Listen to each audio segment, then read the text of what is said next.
Okay, good evening. Welcome to the Costa Mesa City Council special study session for Tuesday, February 23rd. At this time, we will have the Pledge of Allegiance, which I will lead. Please say with me, I pledge allegiance to the flag of the United States of America and to the republic for which it stands, one nation, under God, indivisible, with liberty and justice for all. Okay, we have Ms. Green, could you please call the roll? Councilmember Chavez. Present. Councilmember Gameros.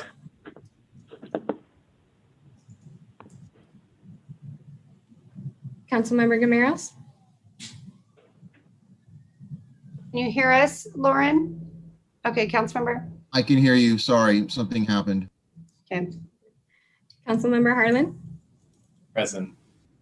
Councilmember Harper. Here. Councilmember Reynolds. Here. Mayor Pro Tem Mar. Here. Mayor Foley. Present. So we have one study session item, and at this time we will have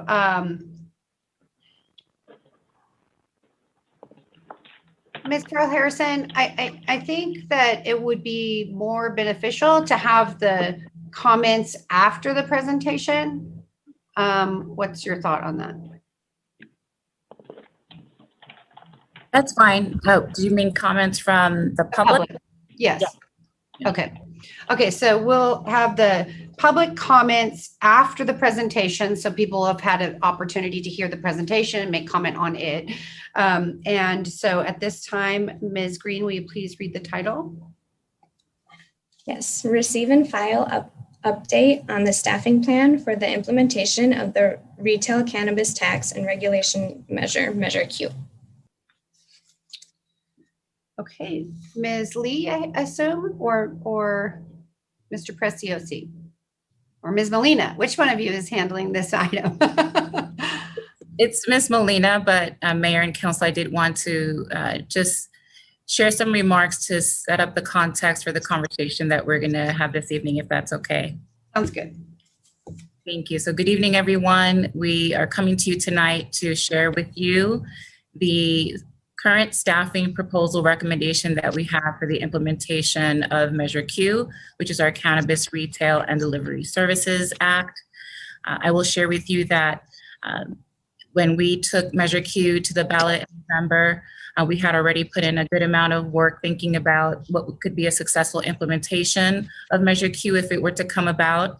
And we had discussed the potential need for additional staffing, being that it would be a new line of business for the city, and we would want to have a smooth implementation. But more than that, just having a smooth system of operation in the years to come if the ballot measure did pass. Luckily, as we all know, Measure Q passed overwhelmingly with the majority of voters in favor of it. Almost 2/3 of the voting population did vote in favor of Measure Q.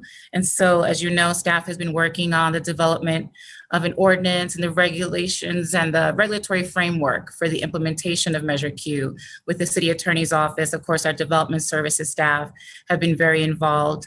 The ad hoc committee of the council has also been very involved. So I just wanted to take a moment to thank the ad hoc committee members that have spent hours, literally hours of their time with staff, with the industry, basically to put together Measure Q in the first instance, but also to work with us on how we're going to roll out the implementation.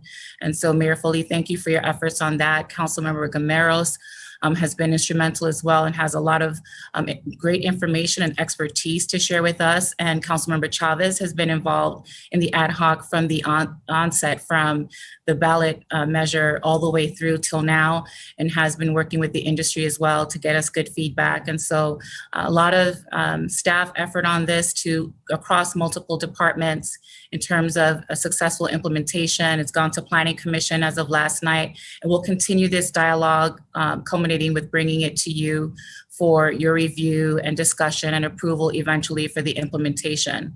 On a parallel track, in addition to working on the ordinance, we've been working on a framework for the staffing of this effort. As you know, the staffing has been cut back considerably since the Great Recession, and we have taken on additional work and additional lines of business without a commensurate increase in staff. We feel strongly that at this point, in order for us to have a strong path forward in terms of the monitoring and working with this new industry sector in our community and having it be successful all the way around, we'll have to build some additional staff resources, training, and other resources to bring to bear for it to work really well. And so tonight is our first glance at what we are proposing. There may be some additional adjustments that we recommend over time, maybe even in the budget development process.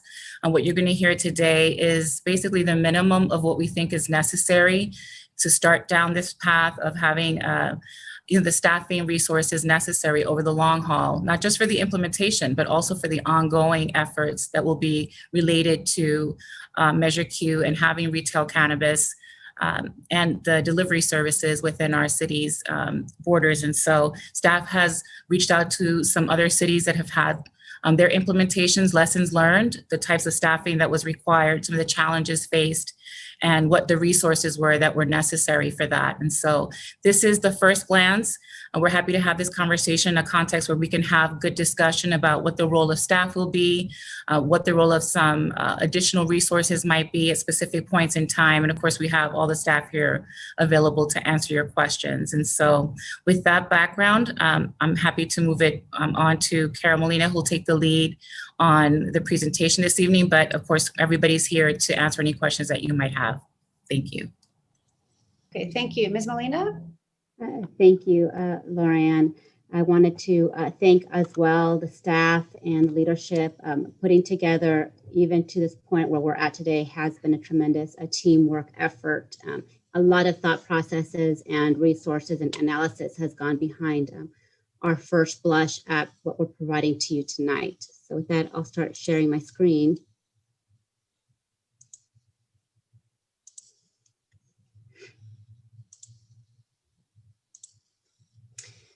So before you tonight is an overview of Measure Q retail cannabis as it was approved by the voters in November. So for the retail cannabis tax and regulation measure that was approved by the voters in November, essentially allows for retail cannabis uses in both storefronts, dispensaries, and deliveries in specific areas of the city. They are subject to certain limitations. Some of those are still being worked through in the ad hoc committees and as well at the staffing level. This measure also allows for an up to 7% gross tax receipt, which was one of the main points of putting this forward to the voters in November. Just as a reminder of the timeline of how this measure came to fruition, in May, the City Council directed the staff to start to explore potential ballot measures, particularly those that would generate some revenues to the city's coffers. Between June 1st and the end of June, staff researched potential ballot measures, met with consultants to conduct community surveys of what would be feasible for the residents. On July 2nd to the 8th, community services were conducted via phone by an independent third party, whereas the potential ballot measure came to fruition to the City Council by July 15th. The City Council did approve the ballot measure to be included in the November ballot, allowing for implementation of 4% to 7% of gross tax receipts for retail cannabis. On November 3rd, this was placed on the ballot put before the voters for voting. On that day, and since then, the Measure Q did overwhelmingly pass with 65% of the total vote approving the measure in the city of Costa Mesa. Some of those areas of the ballot included retail storefront in commercial zones, delivery permitted in commercial zones and the green zone, some separation from sensitive uses such as playgrounds, schools, homeless shelters, and so forth. Security measures are also required, and the annual minimum of 4 to 7% retail tax as well as annual audits of the tax proceeds. So where are we now? We're in the process of implementing the Measure Q program. We're developing and approving a new cannabis ordinance with legal framework. We're in the works with that. We're hoping to bring that to the City Council in March.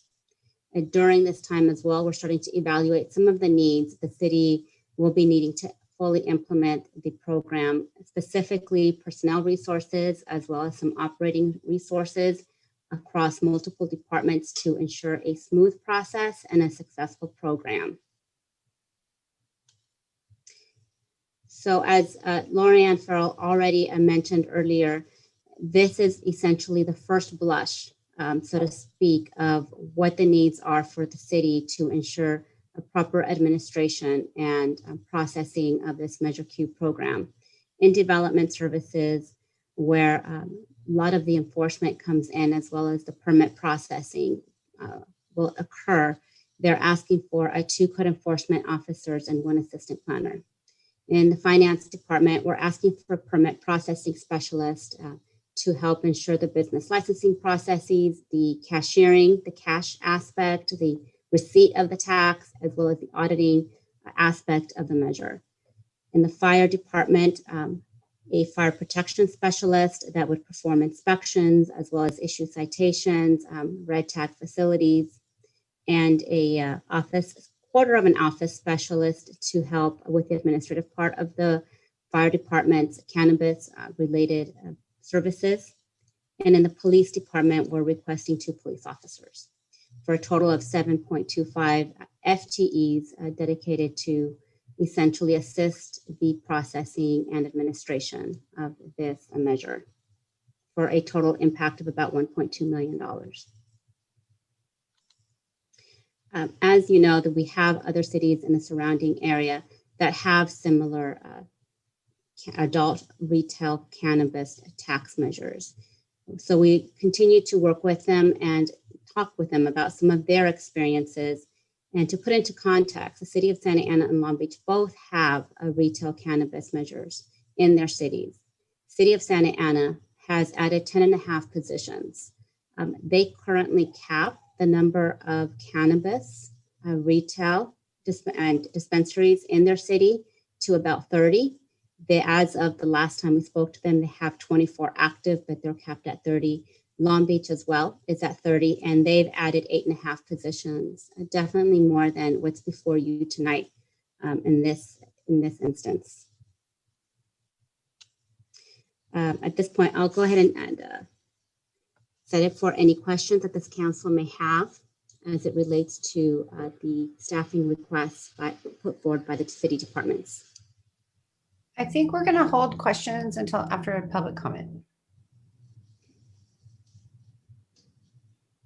Is there any other, is that the presentation or is there another presentation? That is the presentation for you tonight. We're requesting the receive and file for 7.25 positions across all city departments. Okay. Okay, I'll open this item up for public comment. If there's anyone who wishes to speak to this item, please raise your hand with the hand raise feature or press *9 on your telephone. And when I call on you, please press *6 to unmute yourself. Is anyone interested in speaking to this item? Seeing no one, we will go to council comments. Council, please raise your hand, the hand raise feature, if you have any questions or comments. Mayor Pro Tem Mark. Thank you. Yeah, so we've had a hard time recruiting police officers for a really long time. 2 is a lot by all standards. I was wondering if we could just talk a little bit more about both the need and how that fits with our overall need to recruit more police officers. It's a good question. Should we have Chief Glass answer that question? Whomever would like to. Well, I'll answer that for us. So the question, Pro Tem, is we're continuously trying to hire to our 136 that we need to cover just everyday operations and the grow out of this organization for city needs. Identifying these two positions is to put a more stronger and primary focus for these individuals on the task force enforcement, the regulation and participation that we'll be involved with, as well as the expected increase just in calls. Over the last couple of years with illegal or unlicensed dispensaries, we continue to receive calls for service that increase that patrol go out to. But outside of that, we already do have our engagement that goes through detective or detectives to get involved. Going forward, there's going to be a high demand with brand new dispensaries coming on board, as well as the ones that we need to address. And we've been discussing as staff that need a more direct, a more aggressive approach, where we're going to have someone that's designated. Right now, the things that is done by the police department, a lot of it's on a collateral component of it. So this is to help not take away from anything else we have going on, not take away from anything that we would be if we were at 136, but start that process. Hope that, with two at the initial start, knowing that we need to put a little more focus directly on it and would be consistent. It's not going to go away. Enforcement of it will never go away. These things pop up, so it's something we'll always be working on and addressing going forward. We already are a lot low. Our staffing level is at 136. When we do get to that, it's still a lot lower than we were in our days of 164, and we didn't have the workload that we even have now. I think though I think that's the point she's trying to get at, which is that Yes. how do we aren't getting to our numbers right now. So how are we going to hire these individuals since we can't even get to our current number? Is there? Well, we're still, there's no direct, we still have to go through the same processes. It allows us to keep on increasing the ones we're bringing on.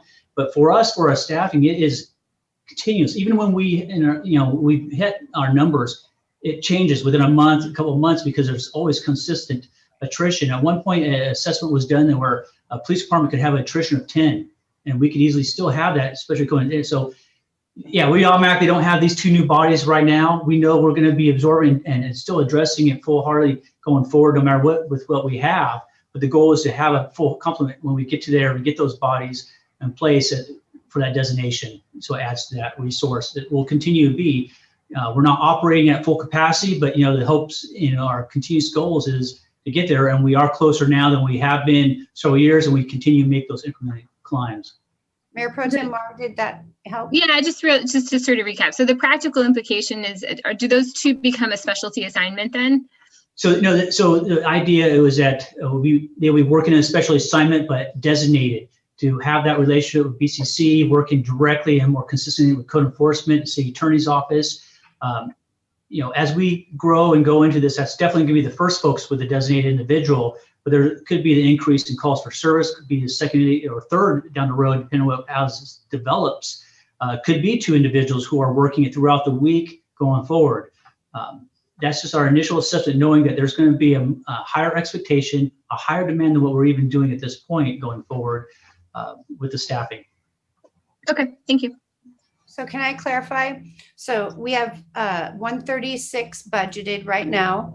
How many current officers do we have on staff right now? So right now, I have 132 officers out of 136. Okay. Working, we have 117.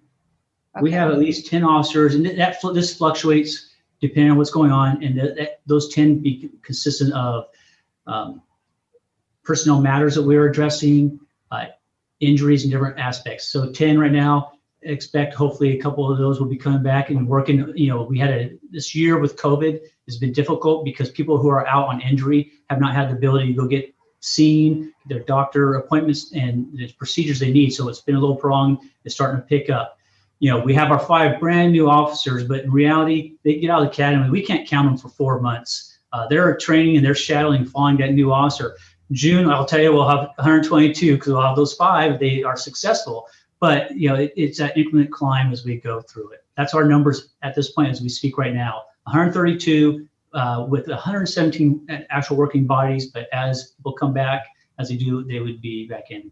Okay, so then the 136 is what we currently have budgeted. So this would bring us to 138, right? Yes, ma'am. Okay, Councilmember Harper. Hi, thank you. Mayor. Am I just asking questions about staffing, or can I jump into other areas? Or So the item that is agendized is just what was the presentation. Okay. I guess if I can ask, it'll depend on what your question is as to whether the city attorney will allow it or not. it will allow me. I don't want to get any trouble. No, they're just right. They're just. I just get in I don't want trouble. you to get me in trouble either, okay? Thank you very much. So, Chief Glass, this is not. I'm not questioning whether you need more police officers or not. That's not my question. But what's the added burden? And I'm assuming I saw in the report we're assuming 6 retail stores. What's the added burden to the police force, and in what form does that come? Can you just explain that to me? And I did some math here. You know, it looks to me, based on a $3 million revenue base and a $70 per person transaction, it looks like about 283 people per store come into City of Costa Mesa based on 6 stores. So I don't know.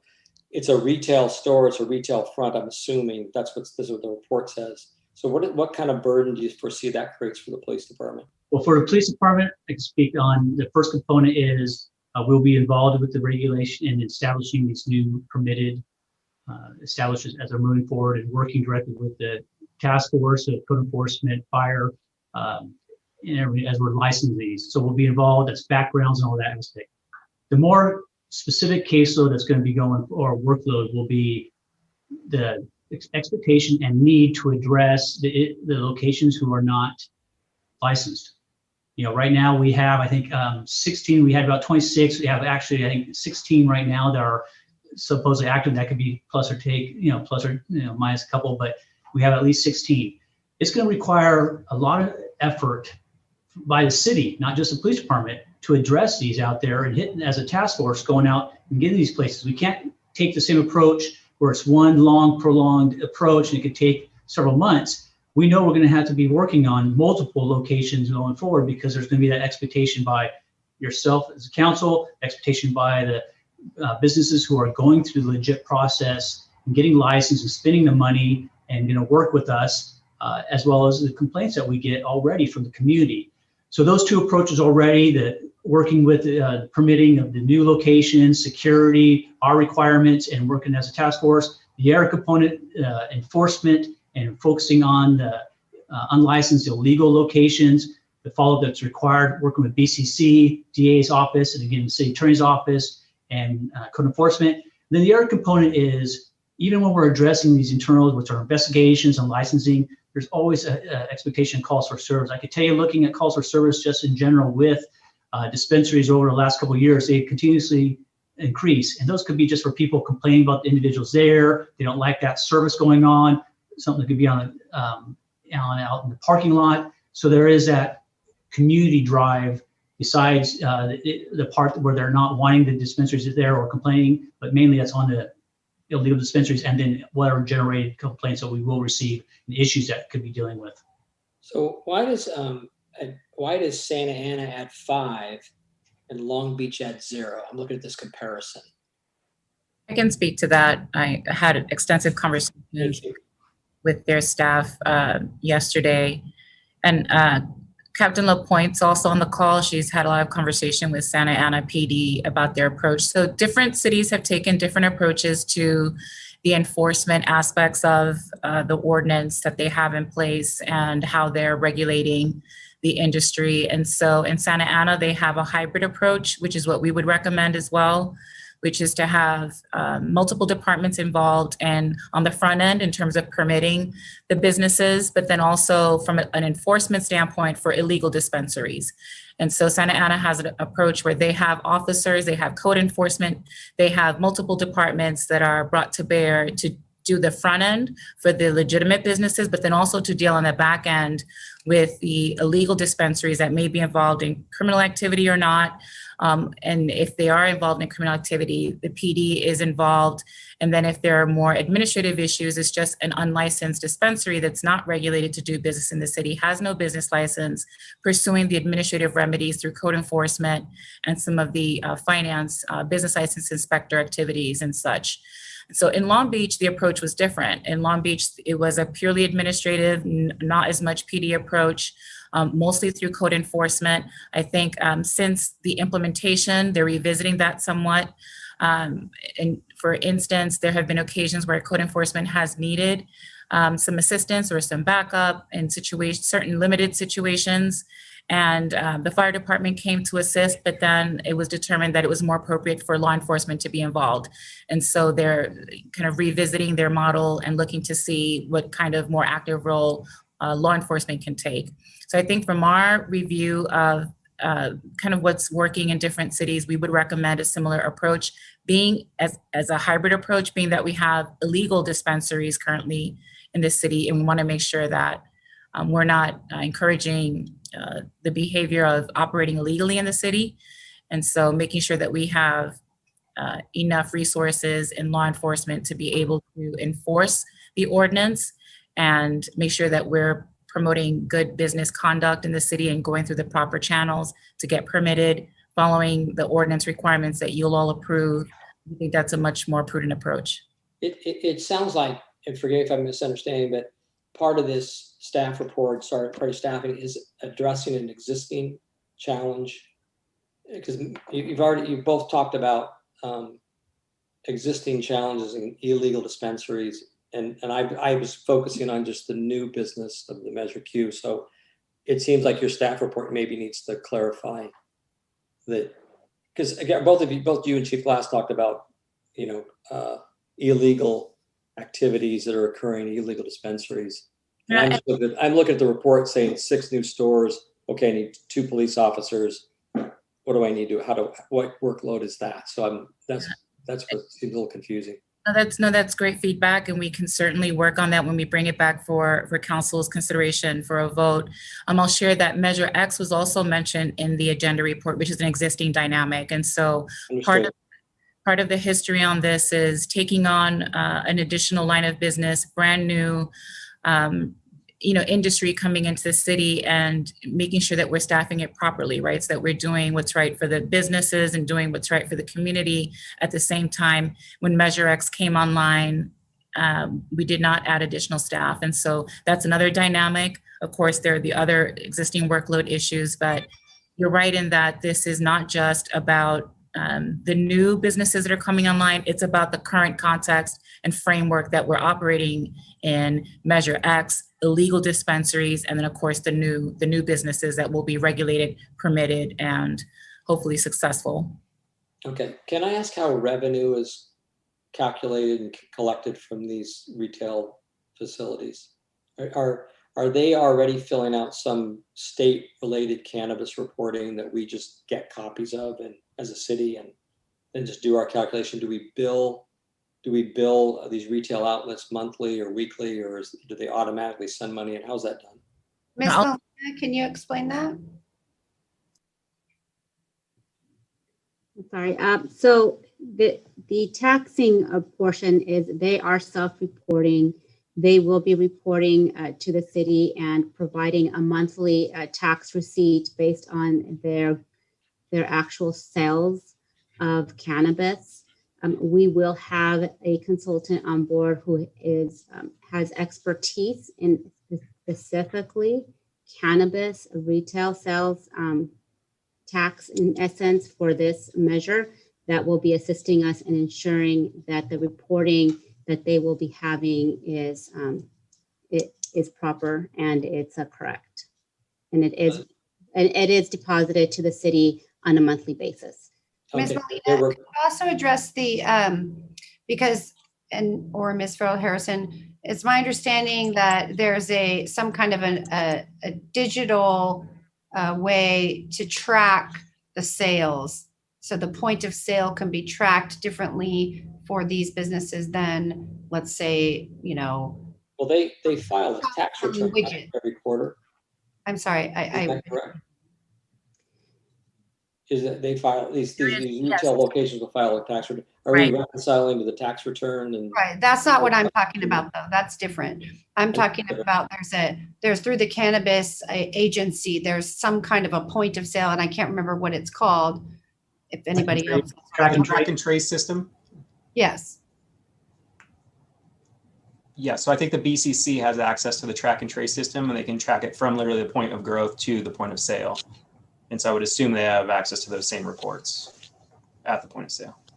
And then some of the resources that we would have internally is within our business license operation, we would be able to reconcile to combine the mayor's point also with Councilmember Harper.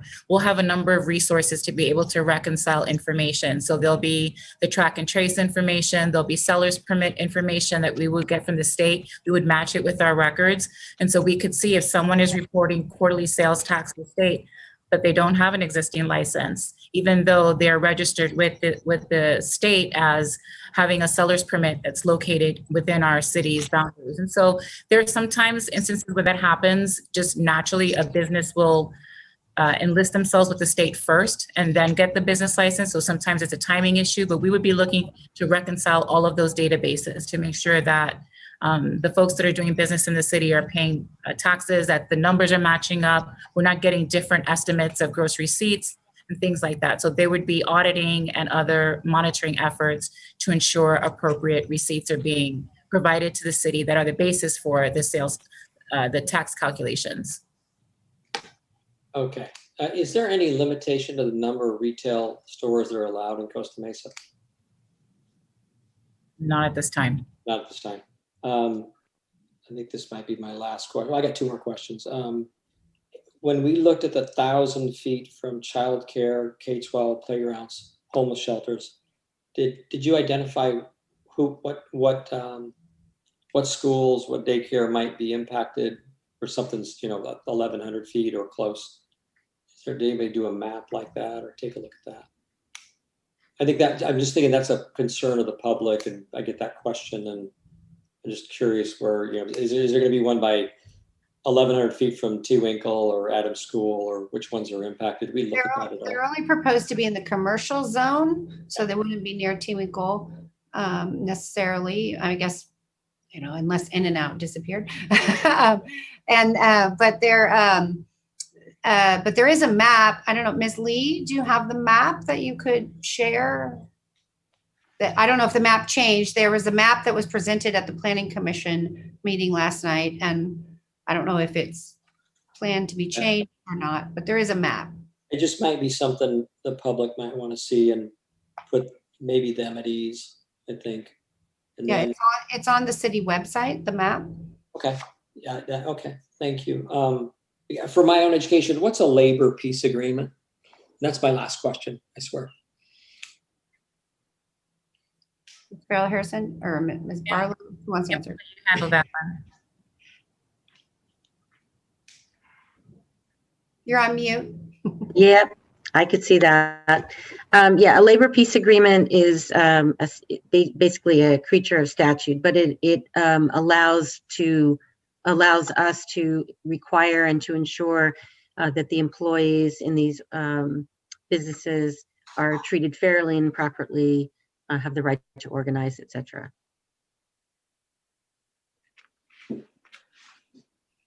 I thought we had that right anyway, but okay. I'm not sure I learned anything there. Okay, that's all I have. Thank you. Okay, thank you. Ms. Lee, maybe you can send the council the proposed map. That might be helpful. Councilmember Reynolds. Yeah, thank you. Yeah, I'd appreciate that map too. I'm scrolling through and can't find it on a quick search. Yeah, so my first question, I think these are going to overlap a little bit with what we've heard these days. It takes me 2 or 3 times to hear things to understand them. So I'm trying to get a sense of the 7.25 position, sort of what that is anchored to in terms of expectations on how big or small this industry becomes in Costa Mesa. We heard the discussion of I think the intention is that this new staffing would support the ongoing needs of Measure X businesses, the ongoing challenges of sort of enforcing and dealing with our illegal cannabis businesses, and then 6 new retail businesses. Is that right? So I think that's what we include in the staff report as the minimum. We expect that, I mean, I think at this staffing level, we're probably comfortable with covering the needs of, I'd say maybe up to 15, 20. I think anything above that might require additional staffing. If you look at the other cities, they have staffing numbers that they've put forward that relate to the caps that they have in place. And so in Long Beach, it's a cap of 32. In Santa Ana, it's the cap of 30 with, I think, 24 currently. And so we're sort of in that realm. It's not that it above 6, we would need more, but certainly above a couple dozen, 20 or more, I would expect that we would have to bring more resources to bear. Those are larger cities. In some cases, they will also have larger staffing, more ability to flex, I think, than we do. They can flex their staffing in different ways. And I think we can, being a city of our size. And so 6 was a minimum number. I do think we could accommodate more, but that's something that, you know, we still have to determine. We're not sure yet because we haven't gone down this path. And of course, every city is different and will have different demands and needs perhaps than the 2 that we were comparing to at this time. But certainly anything above 20 gives us pause. We had a significant conversation about that at the staff level as we were bringing this to you, because at that point we are talking about different numbers, different impacts. Okay, that's helpful. When on my first read, when I was sort of tying, 6 businesses and 7 and a quarter staff, that, it felt like a little bit imbalanced, but and what I'm hearing is that 7.25 staff members would serve up to 20 new businesses plus sort of take over all of the existing activities with our current businesses. Is that correct? So the current businesses, we're absorbing that, if you will, that's ongoing. On the illegal dispensary side, that's been a challenge for sure. And so that's a staffing challenge, and then also just getting some additional processes in place to pursue other avenues of enforcement, including revocation of business licenses and things that we haven't pursued in the past. Again, there will be other additional costs. So to your point, in addition to the staffing plan, this preliminary staffing plan that we're putting forward that we feel comfortable justifying at a minimum, there could be other positions that are needed in the future. You'll notice that we haven't really discussed legal costs. So in all of our conversations at every peer level, speaking to city managers, the legal costs have been significant. And so we'll probably be coming forward with a budget adjustment in that line item of the budget, especially as it relates to enforcement against the illegal dispensaries. And so that's something that I heard resoundingly from the other cities. And in one case, it's manifested itself in an FTE in one of the cities, but for us, it would be with our contract, obviously.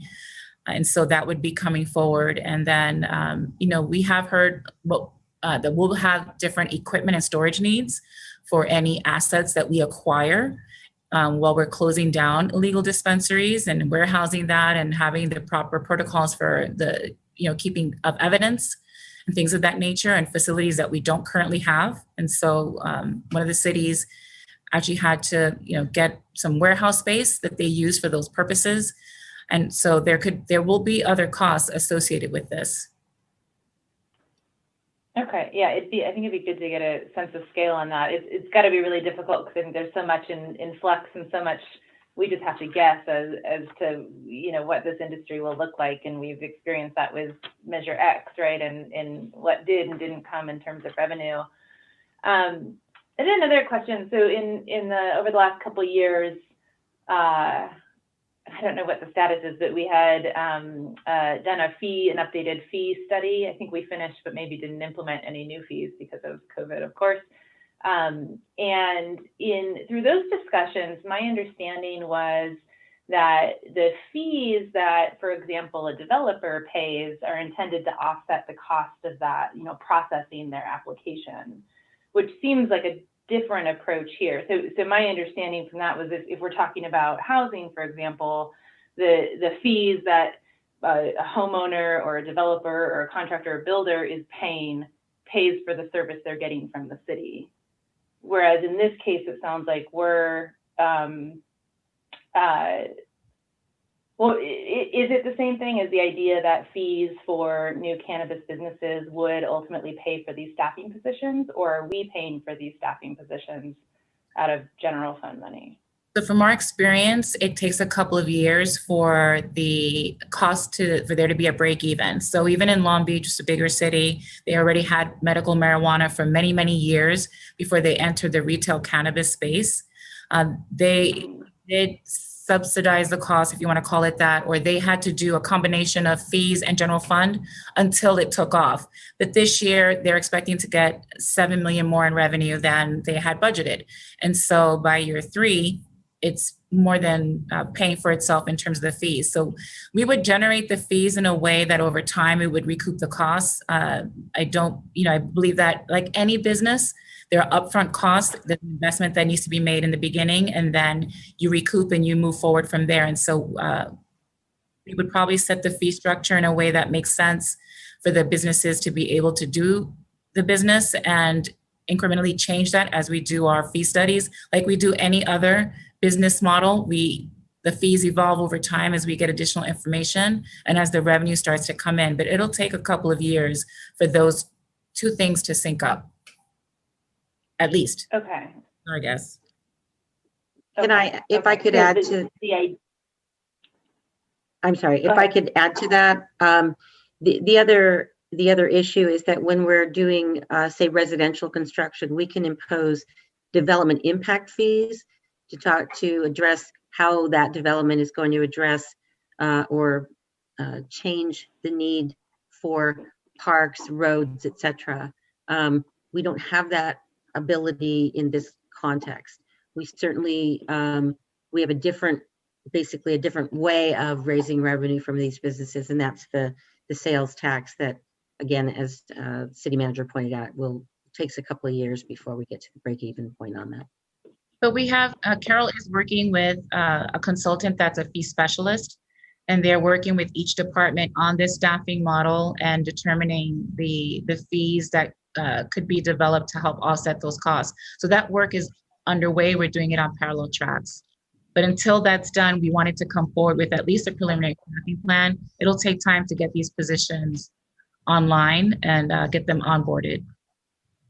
Yeah.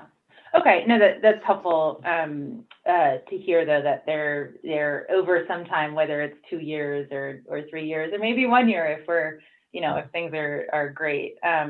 That the idea would be that fees might offset at least a fraction of the cost. And then, of course, obviously, the sales tax that we hope we generate from this certainly offsets the rest. It'd be helpful to get a sense of kind of what that split is. And to Ms. Barlow's point, I don't know what the typical split is in terms of how much we get from development impact fees versus the normal fees. It'd be helpful just to put some of this into context. I would appreciate that background.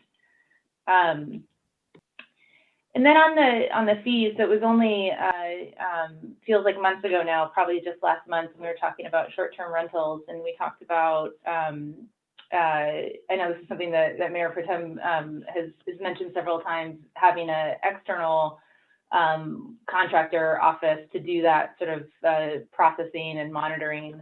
Why not a model like that here? Why is it important that this work be in-house versus contracted? Carol, do you want to take a first crack at that? And then the other department heads can chime in. Yes, thank you. Thank you for that question. There are certain aspects of our roles in city government that are best suited in-house. For example, in the finance department, this particular position would be helping process the business license, ensuring that we're receiving the funds, the actual funds are actually coming into place. So it's not just the sales, the tax receipt, whether the 7%, 4 to 7% that we would get, but there's also the permitting fees, citations. All of that is best practice in-house. We are looking and have been talking with HDL Consulting and some other for some things that they can help off burden some of the areas that are probably a little bit more ability for them to take on. But when it really comes to, at least in my area, handling the actual tax receipt of those funds, the business license processing, that is best in-house, best close to heart. It is a high priority and responsibility. The finance department, I would feel much more comfortable having and maintaining that particular area within in-house and not in a consulting, have more control over it when it's in-house. It's a lot easier to manage. It's a lot easier to ensure all of the processes are in place as it comes into the in-house. I'll let the other departments speak for their positions. I can speak to it from the fire perspective.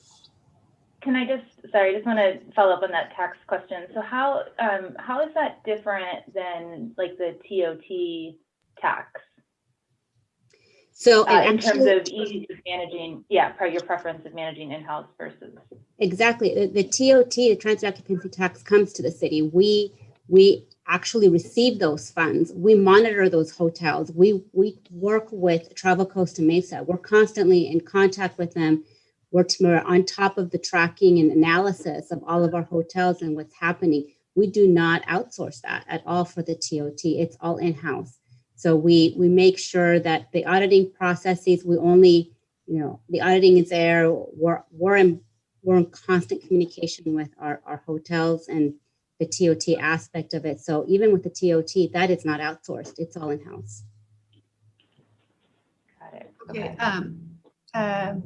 I wasn't sure who chimed in. Don Neal here. So from a fire perspective, to kind of hit on a couple of those points, especially the Measure X kind of laid a framework for us in that on the development side and starting at the CUP, there's a review process that we are part of that initial CUP fee before it goes to City Council for that review. So that is cost recovery through that fee. And then from there on the construction, through the whole construction process, we're doing inspections, plan check, making sure that what they install is safe and meets the fire code requirements. So there's fees associated with that, and that's cost recovery that we get that comes back to the city that would be, account for a portion of this position. And then from there, it's the ongoing inspections that we can also do cost recovery for those inspections to make sure they're complying with the permits and all those approvals before that. And so it's important to have the same staff or staff that are trained to the same level do those technical inspections, especially if we have an extraction facility with, specialized equipment and they're using hazardous materials to extract cannabis. We want to make sure that those inspectors know what they're doing and that they've been out there and seen it before and they're familiar with what's there. So if they show up 6 months later and it's a different setup and they didn't go through the plan check process, we stop that facility immediately and we can red tag or do what's necessary to get rid of that imminent danger. So that kind of hits on each of those points, but there is cost recovery there as well as, the enforcement piece. Okay. Councilman Reynolds, did you have any other questions or comments? Yeah, sorry, I'm just processing what I'm hearing at the same time. I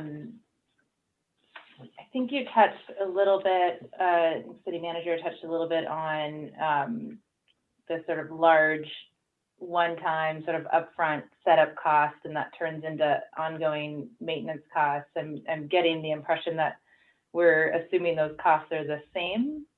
We need the 7.25 to get things moving, and then we need the 7.25, even though maybe that work looks a little bit different, but to sort of keep things moving smoothly. Am I understanding that correctly?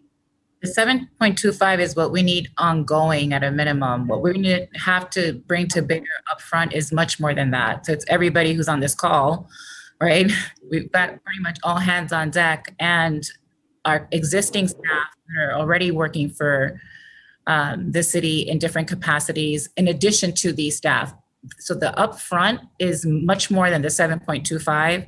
And already we've brought a couple of folks on board to assist with that in terms of HDL, helping us with some of that modeling in terms of what we need to do, and having already conversations with our auditors about auditing the tax receipts and things of that nature. So the 7.25 is really the ongoing. It's not what we need to upfront it. We just know that in very short time here, we're going to need some additional resources so that this is done well. But the upfront will be more than this. And I also wanted to speak to the point of the outsourcing. So from a risk mitigation standpoint, I mean, there are certain lines of business that are, more appropriate to outsource than others, of course. And then there's the risk reward analysis. I think when it comes to cannabis, we feel strongly that that's something from a risk mitigation standpoint that we'd rather maintain in-house for the ongoing operations. When it comes to code enforcement and code compliance, which that's really what this all boils down to, it's tough to work with consultants because they're working with other cities. Our code will be very different from other codes. And even if you get a team that's just assigned to us, again, they don't know our community. They don't know how things came about. They don't have that institutional knowledge or memory to know the conversations, the discussions, the framework that established this. And so it's just a different operation when it's done that way. You also have a lot of turnover within consulting contracts at times within the staff. I can tell you just even with our auditors, we're training a new auditing team. Even if we keep the same auditing firm, we're training a new auditing team every year. And so something of this nature and magnitude, I think we need that in-house specialty expertise, that institutional knowledge, the nexus that happens when you're working day to day with your peers and other departments where they know each other very well. They're establishing those relationships. They're getting to know the community, the businesses that are adjacent to the dispensary that might be complaining. And so, or might be thrilled, right? So they're going to have that entire body of knowledge as it relates to this new business. And so we don't want to be competing with other cities for a consultant or a contractor's resources. We don't want confusion with other codes or how another city tends to do something. And so we need people in-house, understand our code, understand our culture, what we're trying to do as a city, and understand our departments, the community we serve, and the council, and how they want to bring this forward. And we think that the in-house model works best. I'm not aware of any city that has a completely outsourced function in this arena. And on the PD side, which is essential, we certainly wouldn't delegate this to a security firm, let's say. So well, and honestly, we couldn't, because our officers are peace officers, and private security guards are not peace officers. They can't enforce the laws the way that our peace officers can. Okay, Councilmember Reynolds, did you have anything? Yes, that, if I can just respond, that's helpful. In the last few meetings, we've signed several or approved several contracts for sort of additional work for our planning development team and our public works team. So what I'm hearing is the sort of the complexity and is, sorry, I forgot your title, but Mr. Neal mentioned some of the safety issues, the value of that connecting with, what I think we understand to be a pretty close community. That makes sense to me. Thank you for those answers. Okay, thank you. Okay, let's see. We have Councilmember Harlan. Thank you, Madam Mayor. Well, all of my main questions have been asked and answered. But I have one remaining one, which I'm curious whether or not we've looked at any grant opportunities to fund either staffing or programming. I did a very quick search.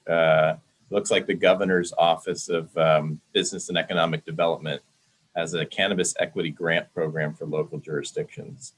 And I know that the issue of equity was raised at the Planning Commission last night. I mean, clearly we're looking at cannabis as an emerging economic development vehicle here, and seeing that we're leading that here in Orange County. I'm curious if we're in a good position for grant funding that may help with staffing.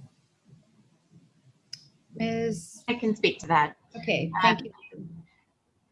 Councilmember Harlan, we were aware of those grant opportunities, and you are correct that they were mentioned last night, in particular related to any potential equity component of our ordinance. So we are continuing to reach out to the state to determine how competitive we would be for those types of grant opportunities. That does appear to be particularly tied to the equity component of our ordinance, which, as you know, is still in the development process. So we'll continue to coordinate with the state and incorporate any appropriate components into our ordinance.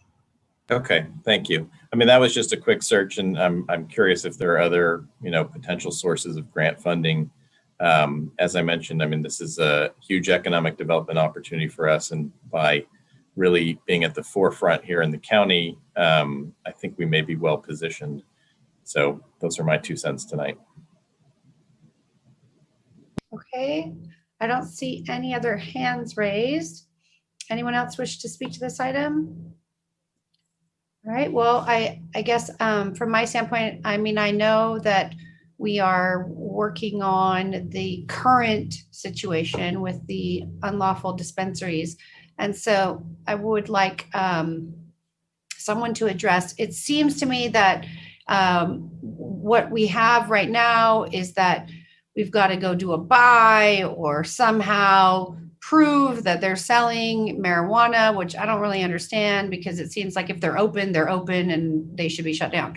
But I guess we have to do a buy. When we get this ordinance approved and we have our regulatory scheme in place, will we still have to go through that dance in order to be able to shut some business that's unlawful in the city down? If I could address that initially, and then Ms. Farrell Harrison may have additional comments. We've actually talked about this extensively, and we are looking at every single enforcement tool that we have available to us. And so we are working towards a system where we don't have to do an undercover buy. Once we've confirmed that they are selling cannabis, we will be issuing administrative citations for every violation that we see in these businesses, up to and including operating without a business license. The biggest difficulty is that some of these businesses, I mean, they come and they go, and it's difficult to trace who the owners of the business are at times. They're multiple LLCs all intertwined, and it's very difficult to find out who actually owns whatever that operation is. But we are working hard to improve our enforcement by going after property owners who are leasing and renting spaces to these businesses. They're a lot easier for us to find. They're a lot easier for us to cite, and they're a lot easier for us to collect via putting the fees and unpaid fines on the property tax roll, going after their business license, etc. But I know Ms. Farrell Harrison probably has more to add. Ms. Farrell Harrison? Thank you. So in addition to the tools that we've been using in the past, we're looking at a couple of other tools. One is, of course, for a business that could be licensed under another category, which that happens some of the time. They'll obtain a business license. I'm talking an illegal dispensary at this point, gets a business license for another type of function, but then is doing the dispensary sales. Then we would go down the business license revocation process, which is something that we haven't used. It's not a tool that we've used much in Costa Mesa, but we have definitely been creating the framework to do that going forward. And we had started going down that path with another business that was becoming very challenging for the city as it related to COVID-19 regulations, if you may recall.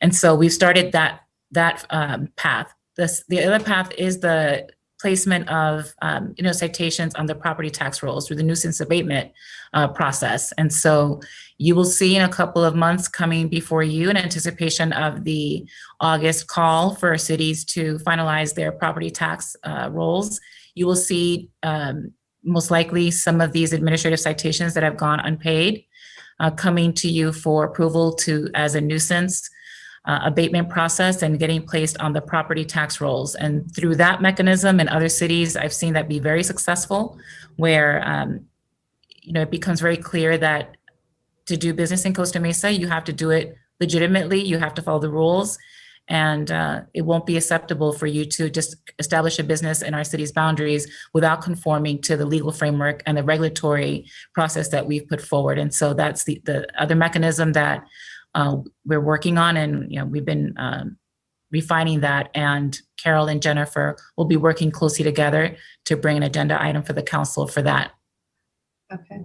I mean, I think we all agree that we want to shut down the wrongful actors as quickly as possible and not let it drag out for a long time and impact the adjacent businesses or the residents, or also just the customers who don't know that it's an illegal operation. They're paying sales tax, it's not getting collected and sent to the governing agencies. It's just getting pocketed. And then also in most instances, they're not paying their employees properly. They don't have workers' comp or unemployment. And so then those employees are not cared for as well. So that's a concern. I think we all know, we've talked about this a lot, but. We share your concern. I'll tell you that the property tax roll process is definitely a more lengthy one because it only happens once a year. However, once it's done for some time, then it becomes clear that it's not worth it to take a risk to do business illegitimately in Costa Mesa.